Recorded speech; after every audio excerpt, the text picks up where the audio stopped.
மக்களே, என்னை நினைத்து ஏன் இவ்வளவு பயப்படுகிறீர்கள்? 7.5 சனி, சனி பெயர்ச்சி, சனி தசை என்று என் பெயரைச் சொன்னாலே நடுங்குகிறீர்கள். நான் அவ்வளவு மோசமானவனா? நான் யார் என்று உங்களுக்கு தெரியுமா? என் பிறப்பின் கதையைச் சொல்கிறேன், கேளுங்கள்.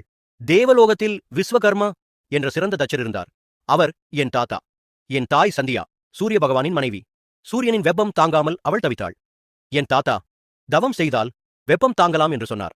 வேறு வழியில்லாமல் தன் நிழலுக்கு உயிர் கொடுத்து சாயா என்ற பெயரில் சூரியனுடன் இருக்கச் செய்துவிட்டு என் தாய் தவம் செய்யப் போனாள். சூரியனுக்கு என் தாய் சாயா என்று தெரியாது.